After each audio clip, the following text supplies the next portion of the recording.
Hello， 大家，前後共計16天的山西自由行終於來到最終章。本集影片，我們除了分享在大同的最後一天去到代王府及九龍壁參觀之外，更重要的是要跟大家分享代王府到底是值得白天去，或者是晚上去。尤其是夜晚的代王府，燈光到底多麼的璀璨華麗，並且有哪一些特別的非遺表演。而結束山西北部大同的行程之後，我們還要分享如何移動到山西南部的臨汾，並且開箱臨汾一個晚上台幣1103含雙人早餐的酒店以及房型到底是什麼樣的情況。其後雖然我們在體力上沒有辦法從臨汾跑一趟知名的景點，也就是黃河湖口瀑布，但是卻也為大家帶回來了詳細的包車相關資訊。然後我們也去到臨汾知名的小眾景點鐵佛寺。預知詳情，那就不囉嗦，開始我們今天的影片分享吧。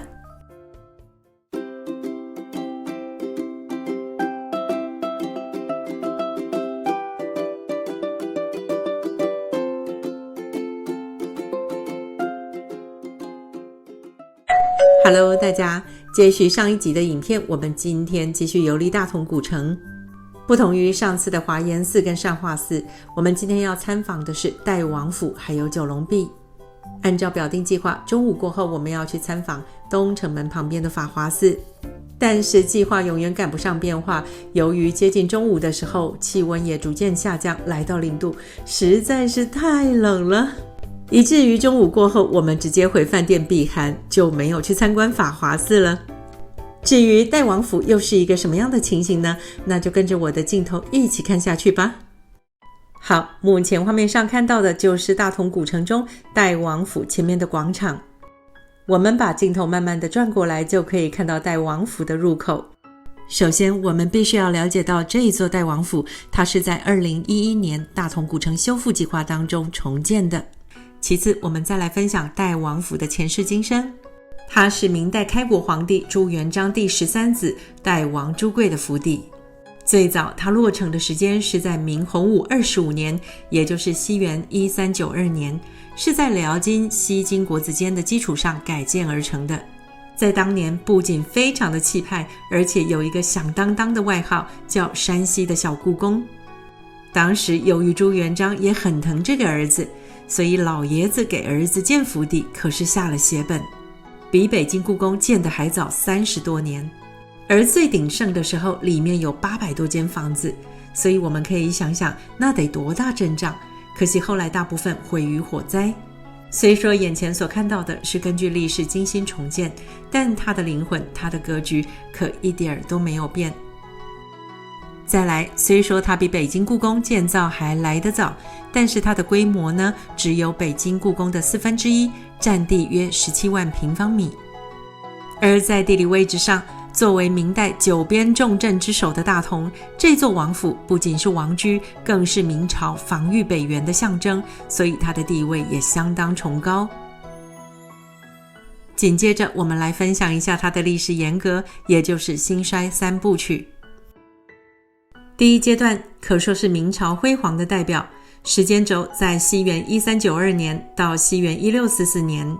也就是在明朝統治的200多年間，代王府是大同城的靈魂，歷經了11代代王的傳承。它不僅是權力的中心，也是當時晉北地區的建築藝術的頂峰。接着來到了第二個階段，也就是戰火與毀滅。明末崇禎17年，也就是西元1644年，李自成的大順軍攻陷大同，最後一代代王被殺。於是這一座傳承了200年的宏偉王府在大火中淪為廢墟。隨後的清代和民國時期，這裡逐漸變成了民居與市井，僅存的就是我們稍後要去看位於代王府正前方的九龍壁。第三個階段，也就是當代的重生，時間軸是2001年至今。為了恢復大同北方古都的神韻，大同市政府於2001年啟動了代王府復建工程。專家們依據大同府志的記載和考古發掘，在原址上按照明代工法重新修復，讓這座王府重現於世人眼前。而從剛剛走進來到目前為止，我們也可以很明顯地感受到，它是一個以中軸線為主、左右對稱的建築群。整個王府嚴格遵循左祖右社、前朝後秦的規制，每一座殿宇都透露着皇家的威嚴。雖然它是王府，但因代王地位特殊，所以它的規格非常的高。放眼望去，都是綠色與黃色琉璃瓦交織，是攝影愛好者的天堂。好，跟大家分享完了整個代王府的前世今生之後，接着再來分享的是，雖然整個建築格局的規制非常嚴整，但是在這整個空間使用功能的設定上，它卻是一個表演的空間。也就是說，在不同的時間當中，有不一樣的表演輪番上場。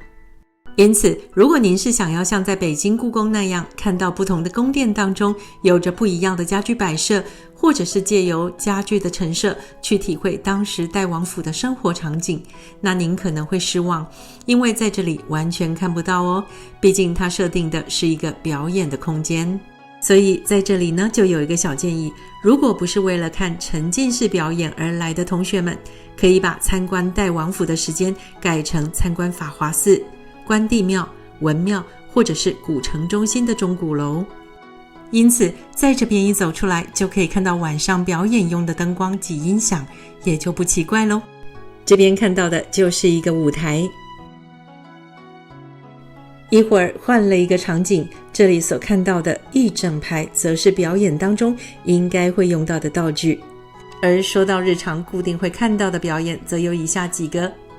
第一，代王巡遊，內容是以一隊隊伍開道，代王與王妃盛裝巡遊，與遊客互動。表演的時間是早上10點半跟下午3點各一場，表演時間的長度為20分鐘。第二，明代禮儀展示，內容展示明代王府迎賓、祭祀等禮儀，並且講解宮廷禮節文化。這部分的時間則多安排在下午2點半左右，時長約15分鐘。而具體的表演則以景區當日公告為準。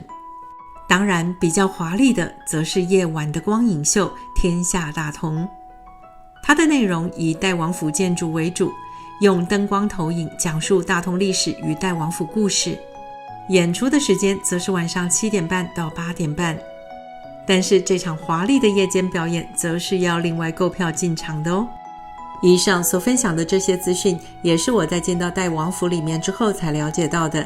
由於先前我做的功課不足，以至於在我參觀之前用自己的想法去理解這個王府，以為走到裡面是有亭台樓閣、華麗的庭院山水，然後會看到王府奢華的家具及擺設，或者是當年王府的兵器庫、書房啦、廚房啦，甚至傭人房等等，讓大家可以體會到當年王府的生活狀態。殊不知，它的基本規劃是一個表演空間，到了晚上華燈亮起，會有夜場的燈光秀以及火狐表演，甚至民間非遺、打鐵花等等。因此在這邊就建議大家，代王府可以不用進來逛，除非您晚上想來看燈光秀以及華麗的表演哦。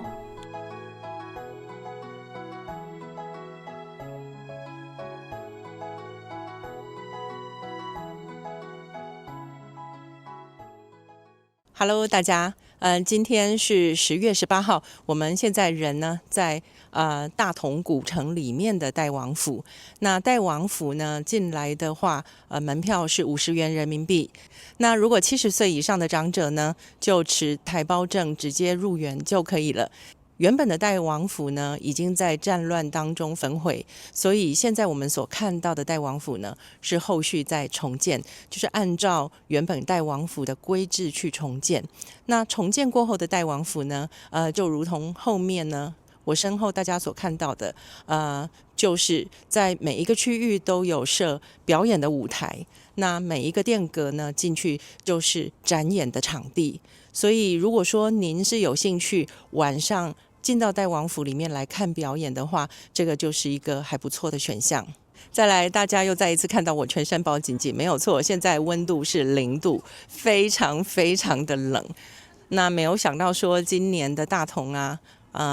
還有太原那邊呢，都提早下雨。那因為下雨的關係呢，溫度就驟降得更快。那所幸呢，我們保暖的衣物都有帶齊，所以就不至於呢會冷到。我們接着就是慢慢往出口方向走，因此呢，現在大家所看到的眼前這個就是晚上表演的道具的一部分。那另外還有一點很重要的是，代王府呢跟九龍壁它是分開來的，所以我們等一下呢還要另外花10塊錢的門票費用去看九龍壁。那九龍壁呢就真的是從那個時代留下來到現在的哦。所以大家眼前看到的就是代王府，然後呢隔了一條馬路，對面的就是九龍壁，就在那兒。那所以我們還得要走過馬路，然後再花10塊錢買一張票去看九龍壁。好，透過鏡頭我們還可以看到，針對這個九龍壁呢，還專門設置了一個入口處。入口處一走過來呢，當然就是售票口。同樣，60歲以上的同學們免票，持台胞證直接入場就可以了。前方過了檢票口進來之後，直接就可以看到九龍壁了。這個九龍壁是代王府最珍貴的遺存，而且是原件。它比北京故宮的九龍壁規模更大，年代更早，而且整整早了350多年哦，體積更是大了3倍。因此，它是中國現存規模最大、建築年代最早的九龍壁，是明代洪武年間，也就是西元1392年所建。整個長45.5公尺，高8公尺，由426塊特制的五彩琉璃構件拼砌而成。整個壁面刻畫了9條飛龍，翻騰於雲海與波濤之間。而目前所看到的正中央的這隻主龍呈正黃色，威嚴而莊重，兩側龍群色彩各異，姿態萬千，展現了明代極高的工藝水平。一會兒透過鏡頭，我們也會發現，在九龍壁之前設有一座長方形的水池。每當微風吹過水面，倒映在池中的9條龍就像活過來一樣，栩栩如生。另外，傳說中龍壁上有一塊琉璃瓦的顏色略有不同，相傳是當年燒制時不慎損毀，工匠緊急用木雕上色頂替，才免去了殺身之罪。而這也成為了龍壁上的一段人文溫度。至於真相到底為何，在這裡我們就把它當成一個懸念，等待未來各位親自造訪的時候再來找答案咯。由於天氣實在是太冷，冷到我的頭都開始痛起來了，也就跟着忍痛，這裡要上雙引號，把後面的法華寺捨棄掉了，先躲回飯店再說。而回到飯店，透過飯店的玻璃窗看到外面竟然開始下冰線。大家請注意看，空氣當中有小小的白點點。我們當時好興奮，因為這是我們人生第一次看到下冰線呢。睡個午覺，傍晚時分點個美團外賣，透過飯店房間的落地玻璃窗，一邊欣賞大同古城的美，一邊吃晚餐，真是莫大的享受。回想在大同的這些天真的是非常棒，也收穫滿滿。明天一早我們就要離開大同，搭4個小時的高鐵到山西最南部的臨汾。唯一的小遺憾就是沒有參觀表定中的法華寺，這叫千金難買早知道。早知道中午過後會那麼冷，就應該先參觀法華寺，代王府就不要去了。The next day. 好，隔天一早我們也是睡到自然醒，大約快中午的時候才退房，然後搭網約車再次來到大同南站。我們準備從大同南站搭高鐵到山西南部的臨汾西站。當然，這個車票是2個禮拜前就買好的。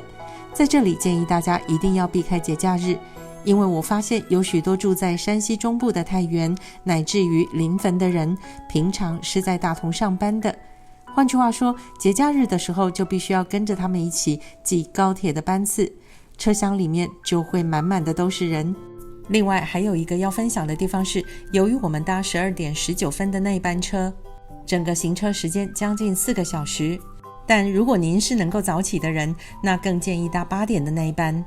因為那一班不到3個小時就會到了，這樣也比較不會那麼累。好，經過了4個小時，我們來到了臨汾西站。走出車站之後，就直接到網約車上車地點。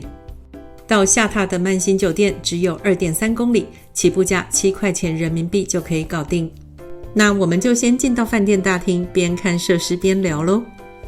在這裡要跟大家分享的第一點是，曼欣酒店臨汾西站店，它是有免費提供高鐵站接送，沒有錯，接跟送都免費。但是必須要前一天就打電話跟他們約，畢竟櫃檯人員必須要知道你的高鐵班次到站時間，才能提早派車出來接。但是由於我們不曉得必須要事先約，而是在到站之後才打的電話，當然所得到的回應就是飯店無法派車過來接我們，因為車子剛好出任務也不在。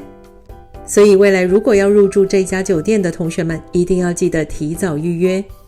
如果沒有大陸手機號，撥打曼欣酒店電話也無妨，只需要在前一家酒店退房前，請那一家酒店櫃檯服務人員幫忙打電話轉達即可。我相信入住的酒店，他們的服務人員都會願意幫這個忙。好，話又說回來，在我們得知飯店的專車無法過來接我們之後，也只能打網約車到飯店入住了。只不過在我們一走出臨汾西站之後，就碰到了一個出租車司機段師傅。他聽到我們要搭車過去曼欣酒店，就很熱心地表示願意免費送我們過去。而他之所以這麼做的原因是，這位師傅想要順便推薦他的包車行程。眾所周知，外地來的遊客到了臨汾必去的景點一定是黃河湖口瀑布，因此這位段師傅就可以在送我們到飯店的過程中跟我們推薦他的包車價格。由於這位段師傅還蠻熱心的，後來我們就真的搭他的出租車過去飯店，只是我們也堅持不佔人家便宜，要按起步價的價格來付費才行。好，由於飯店房間快到了，我們先來開箱一下房間，再來接着談。我們一共在這兒入住3個晚上，每個晚上是台幣1103，含雙人早餐，是不是非常驚喜呀？雖然這家酒店房間的坪數沒有像我們在大同所入住的建國普銀酒店那樣足夠，而且床鋪和牆上電視之間的走道空間也比較狹小，僅1人能通過。不過1103的價格能租到這樣子的房型，已經是非常超值了。而且每天傍晚回來的時候，水果盤和優格一樣都付給你，只是建議在入住這家酒店的時候一定要避開2樓，因為我們當天入住的時候一開始是在2樓，但沒有想到2樓的煙味很大，而且房間裡面也没有完全能夠把前一組入住客人留下來的煙味給去除乾淨。雖然他們說都是禁煙房，但我們一進到房間裡面，真的沒有辦法承受那個殘餘的煙味，所以當下請櫃檯幫我們換房間，換到高樓層，而且進了房間之後，再次到處聞一聞，確認沒有任何異味，才放心入住。雖說一開始有這樣的小插曲，但櫃檯的服務人員也是很熱心，很有耐心的幫我們立即處理。好，開箱完房間之後，我們再回過頭來談剛剛那位包車的段師傅。如果從我們下榻的飯店出發到黃河湖口瀑布走高速公路的話，單程需要1個半小時，也就是來回要3個小時。這位段師傅給我們的報價是400元人民幣一整天，這個價錢同樣是含高速公路過路費，而且也不用負擔開車師傅的中餐。然而這跟我們在大同選空4的包車價格價差了50元人民幣，當時我們在選空4的時候只花了350，而且大同的包車當時談的價格包含2個景點，甚至於當天由於我們時間控制得當，那位王師傅甚至還給我們多2個景點。當下我們也有把大同包車的價格以及景點的安排跟這位段師傅反映，不過他的回答是這邊統一的價格都是這樣，而且單程到湖口瀑布一定是超過1個半小時以上，路途比較遙遠。不過我相信如果真的要請這位段師傅來負責包車行程的話，再進一步跟他談，也許可以談得成從黃河湖口瀑布看完之後，回程再多加一個習線小西天。至於我會在這一集影片裡分享跟這位段師傅討論的過程，以及也有在我電子行程表裡附上段師傅的大陸手機號及微信 ID 的主要原因，是因為這位段師傅是退伍軍人出身，給人蠻踏實的感覺，而且他的開車技術很好，很沉穩。出門在外旅遊，畢竟行車安全是非常重要的一環，所以我會推薦他。大家也可以在抵達臨汾之後，在臨汾搭網約車的過程當中，如果碰到開車技術不錯的司機，也可以當下跟他們詢問包車的價格，做一下比較哦。當然，在那個當下，這位段師傅一直想跟我們確認約時間包車去黃河湖口瀑布，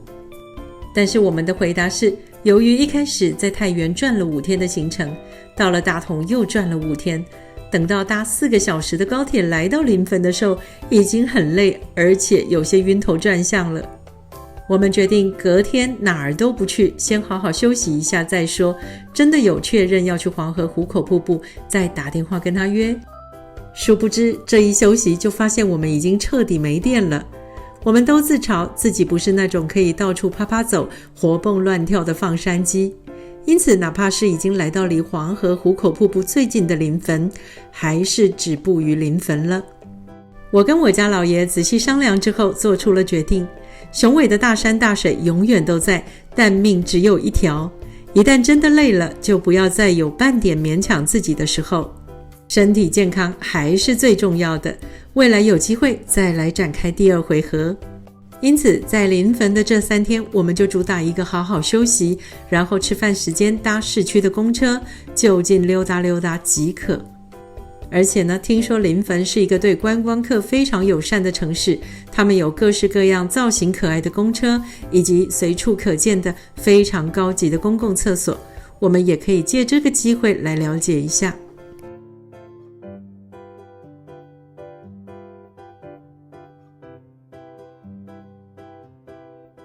好，隨着鏡頭的移動，大家應該也發現到了曼星酒店他們家的早餐其實非常的豐盛，不僅選項很多，而且也有現煮的吧台。不管是想要吃一碗熱騰騰的湯麵，或者是小餛飩，現煮吧台都可以提供。對了，在這邊也補充一點，我們通常都是利用吃早餐的時候，順便把衣服拿去洗衣房洗。畢竟這個時候洗衣房幾乎沒有人使用，自己的時間也比較能得到掌控。然後猜猜看，吃飽喝足了之後我們做什麼事呢？答案是睡回籠覺，等中午的時候再搭公車出去覓食，順便逛逛臨汾市區。而這也是自由行最大的好處，想休息就休息，而且可以臨時調整或改變行程。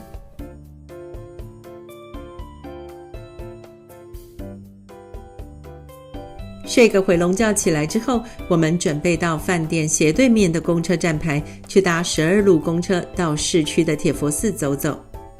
目前的畫面就是出了飯店右轉所看到的樣子。我們準備走過去箭頭所指的地方搭12路公車。由於不能直接穿越馬路，所以我們必須走到箭頭所指的這個斑馬線再左轉。在準備過馬路的時候，也看到了這邊有全季酒店。在這裡我也會把全季酒店跟我們所入住的曼星酒店訂房連結放在本集影片下方說明欄，讓有興趣的同學們可以點選進去做比較。來臨汾之前，透過小紅書搜尋，大家都分享臨汾的公車非常可愛，而且有各種不同的造型。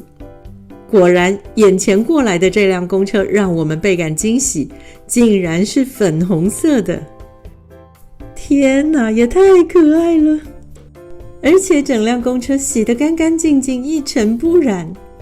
當然，我們在搭公車之前，已經先在支付寶的出行這個選項裡，先將臨汾公交電子卡領好，然後上車後掃碼。在臨汾搭公車，不管多遠，每一趟都是2塊錢人民幣。當然，如果您出示台胞證給開車的師傅看的話，那60歲以上的同學們連2塊錢都可以省下哦。但是也強烈建議每一次出示完台胞證之後，也一定要將它妥善收好，千萬不要隨手放口袋，以免掉了就麻煩大咯。另外，透過公車上的大螢幕也可以隨時看到目前是搭到哪一站。於是我們在鼓樓西站下車之後就開高德地圖的步行導航，走大約400米到鐵佛寺。而目前畫面上呈現的就是我們下車之後所看到的樣子。於是我們接着往右後方走，走到路口的時候再左轉。我們待會兒左轉之後，前方會出現一大片的小區，也就是居民樓。這時候剛好中午時分，許多學生紛紛跑回家。在這裡，我們也跟大家分享一個有趣的知識點。原來山西有着傳統的2段式教學，在山西的中小學，傳統的作息時間通常分為上午跟下午。因為在中午會有一個非常長的休息時間，通常是2個小時到2個半小時之間。這個時候，學生們會回家吃午飯，並且會被學校強制要求要在家午睡。原來山西人非常看重午睡，認為這對下午的精神狀態至關重要。家長通常會督促孩子在中午進行40分鐘到1個小時的午睡時間。並且學校每天也會有類似聯絡簿的東西，要求家長針對孩子是否有確實午睡來做簽名哦。走到這裡，已經可以看到鐵佛寺的磚塔了。好，我們再回過頭來分享一下，為什麼山西人有這種午睡習慣？不是只有小孩子有，大人也有哦。走進來這裡就主要原因是北方地區夏季炎熱的時候，中午休息可以避開高溫。等到漫長的冬季來臨，溫暖的午睡則有助於體力的恢復。另外一個原因則跟飲食習慣有關係。山西人非常愛吃麵食，而這類碳水化合物攝入之後容易產生困意，也就是現代年輕人所說的暈碳。因此中午過後午睡一下，剛好可以符合生理需求。最後一個原因就是城鎮結構，就像我們現在畫面上所看到的，城鎮規模比較小，於是呢，家裡跟學校距離就很近，方便於學生回家好好的休息一下。這是不是很有趣的知識點呢？好，說着說着，我們已經來到鐵佛寺嘍。這是一個隱身在寧靜的居民樓當中的寺廟。我們把鏡頭轉過來給大家看一下，便一目了然。接着我們針對鐵佛寺來做一個簡單的介紹。只是呢，鐵佛寺在臨汾當地是被稱為大雲寺的，因此我們在高德地圖上做導航的時候，就必須要輸入大雲寺。如果直接輸入鐵佛寺的話，會導航到另一個寺廟哦。而一般外來的遊客為什麼會稱呼它為鐵佛寺呢？主要原因就是寺廟當中有一個巨大的鐵佛頭。那我們就針對大雲寺來做一個簡單的介紹吧。它始建於唐貞觀6年，也就是西元632年。而現在我們所看到的古建築多為清代重建。雖說如此，它仍然承載着平陽古城，也就是臨汾古時候的城湖，它的那一份深厚的歷史記憶。而我們眼前所看到的，則是現代增建、古色古香的展廳。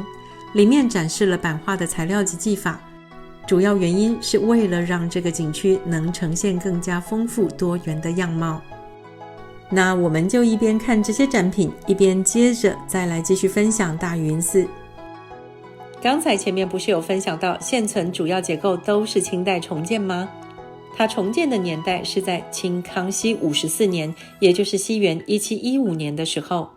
因為當時臨汾經歷了一場毀滅性的地震，也就是康熙大地震，寺廟幾乎全毀，所以後來只能重新修建。到了民國時期以及抗戰前後，這裡曾先後作為臨汾師範學校的校址，而這正好也解釋了為什麼現在大家走進大雲寺，除了能感受到佛門的靜謐之外，還能隱約感受到一絲書香的氣息。走到這邊，眼前所展示的版畫真的是蠻令人驚豔的，因為它套了許多的顏色，而在古代的印刷技法裡，只要一個顏色就得刻一塊木板，經過層層的套印不打緊，每一版都還要精準的對齊，才能看到眼前這樣完美的狀態。目前畫面上看到的就是每一層不同顏色、不同圖案所刻的版，而最後一個套印的通常是黑色的，因為要上一個黑色輪廓線。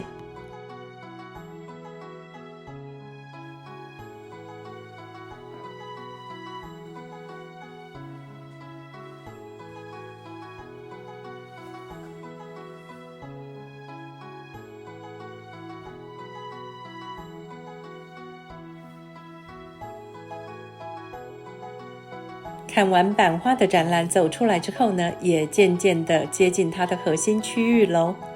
等一下我們會進到最核心的亮點，也就是令人感到震撼的鐵佛頭。這個鐵佛頭體量非常的大，也非常的驚人，就真的只有一個佛頭，光這顆頭呢，高約6.8公尺，寬3.8公尺，據估計總重量大約是10噸以上。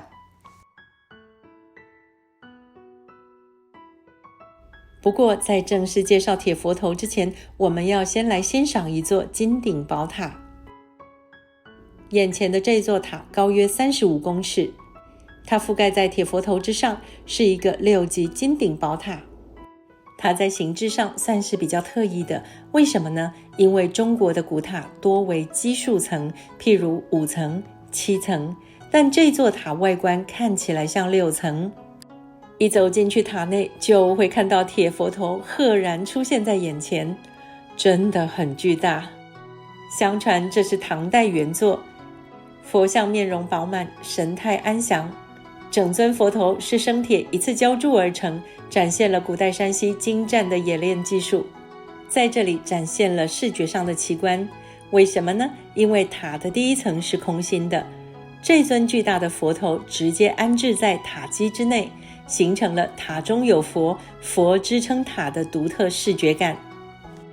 我們先繞到後面，從後門再看進來，就會發現這個佛頭是空心的。沒有錯，箭頭所指的這個位置就是佛頭的後腦袋。從這個正方形的框框看進去，就可以知道佛頭是空心的。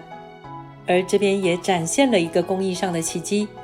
佛頭採用了古老的地蠟法，分層澆築而成。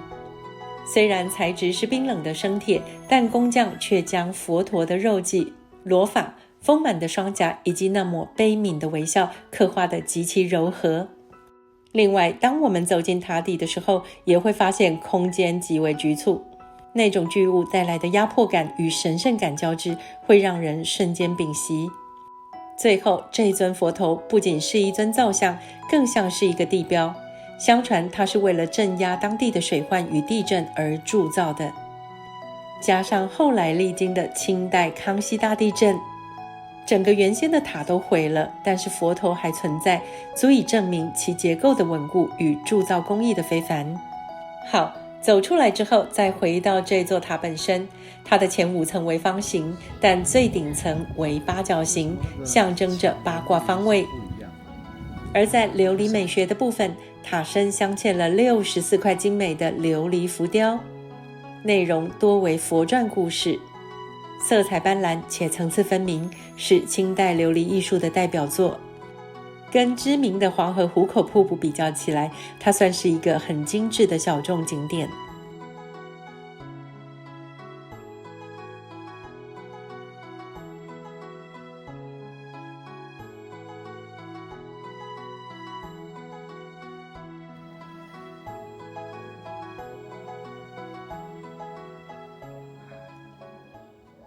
Hello， 大家，今天是我們在山西临汾的第3天。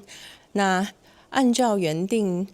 行程表上的計劃呢，今天是要包車去黃河湖口瀑布，還有一線小西天，還有廣勝寺等等。但是由於今天已經是我們出來山西旅遊的第13天了，所以在太原大同各轉了將近10天之後真的是已經沒有電了。所以呢，正所謂理想很豐滿，但是現實很骨感。到了這裡真的是體力不太行，還是有一點高看自己了。所以呢，如果按照原定的行程要包車去黃河湖口瀑布的話，單程的車程就是要1個小時40分鐘左右。那到了景區裡面，當然還是景區很大，一定也是要走。那湖口瀑布呢，不管是到一線小西天或者是廣勝寺呢，都還是要搭蠻久的車子，所以我們評估了一下，體力上真的是沒有辦法，所以我們還是得好好保留體力呢，來應付接着2天的交通日。所謂的交通日呢，就是